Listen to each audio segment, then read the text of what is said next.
नमस्कार, आप सभी का स्वागत है और मैं हूं आपके साथ नवाब चौधरी। उत्तराखंड के लोकसभा चुनाव के बाद हर कोई अपनी तिकड़म लगाने की कोशिश कर रहा है। चलिए आपको तथ्यों के आधार पर हरिद्वार सीट की स्थिति बताते हैं। हरिद्वार लोकसभा सीट उत्तराखंड में दो चर्चित सीटों में से एक है। दूसरी सीट पौड़ी की है। पौड़ी लोकसभा सीट का हमने आपको बता ही दिया कि क्या कुछ समीकरण बैठ रहे हैं।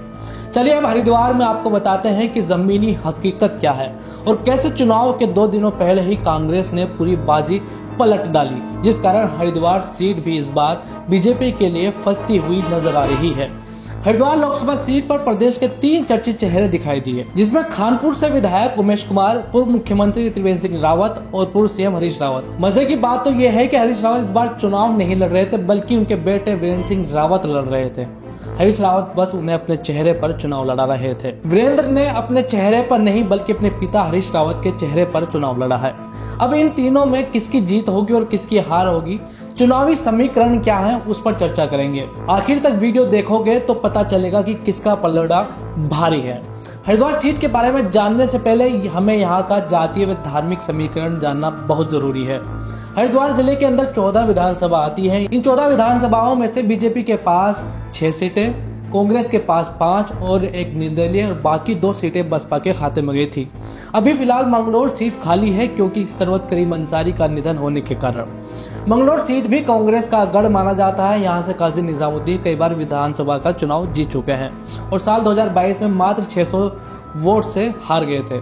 हरिद्वार लोकसभा क्षेत्र में मुस्लिम आबादी लगभग 34% है और लगभग 22% दलित वोटर है। यानी कि हरिद्वार लोकसभा सीट पर मुस्लिम और दलित वोटर तय करते हैं कि यहाँ से कौन सी पार्टी का प्रत्याशी जीतेगा। इससे ज्यादा मायने रखता है कि दलित वोट भाजपा पर जाएगा, कांग्रेस पर या बसपा पर।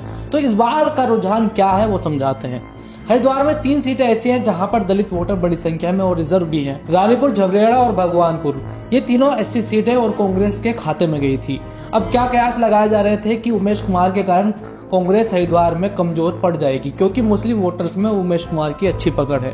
उसका कारण है कि वो साफ सुथरी और सबको साथ लेकर चलने की बात करते हैं और इस समय खानपुर विधानसभा से निर्दलीय विधायक भी हैं।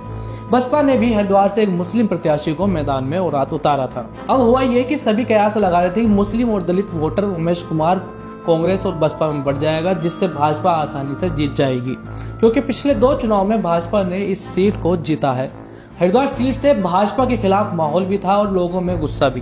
वोट बंटने के कारण ये सीट निकली हुई मानी जा रही थी। जैसा कि मैंने जमीनी स्तर पर देखा कि मुस्लिम वोटर इस बार चालाकी से वोट कर रहा है। उसका मकसद है भाजपा को हराना। ये वोट शिफ्ट होता है कभी कांग्रेस पर, कभी बसपा या सपा पर। अब हरिद्वार में क्या खेल हुआ वो आपको बताते हैं। दरअसल हरिद्वार में चुनाव आते आते कई चीजें क्लियर हो गई।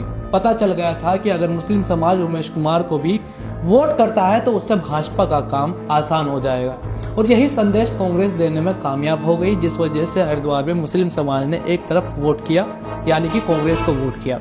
हालांकि वोट उमेश कुमार पर भी गया, लेकिन बहुत ना के बराबर, क्योंकि उमेश कुमार की हरिद्वार से देहरादून वाले क्षेत्र में पकड़ थी ही नहीं, लेकिन कांग्रेस की पकड़ काफी मजबूत रही है।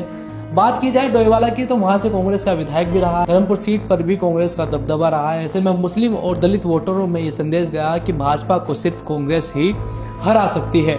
इसके अलावा कांग्रेस का अपना हिंदू वोटर भी है, जिसने साल 2009 में कांग्रेस को जिताने का काम किया है। यानी कि यहाँ से साल 2009 में हरीश रावत चुनाव जीतकर आए थे। माना यह जा रहा है कि त्रिवेंद्र सिंह रावत के खिलाफ बेतरघात की आशंका जताई जा रही है। भाजपा में हरिद्वार को लेकर 2 धड़े थे, एक त्रिवेंद्र सिंह रावत के खिलाफ और दूसरा त्रिवेंद्र सिंह रावत के साथ। त्रिवेंद्र सिंह रावत के साथ मदन कौशिक का अच्छा साथ मिला। वही बात उमेश कुमार की जाए तो उमेश कुमार का हरिद्वार में अच्छा होल्ड है। उनके द्वारा किए गए काम और गरीब बेटियों की शादी कराने के कारण उन्हें अच्छा वोट मिलने जा रहा है। हरिद्वार से लेकर रुड़की और यूपी से लगते हुए क्षेत्रों में उमेश कुमार का चेहरा काफी फेमस है। आपका क्या कहना है, हमें कमेंट कर जरूर बताएं।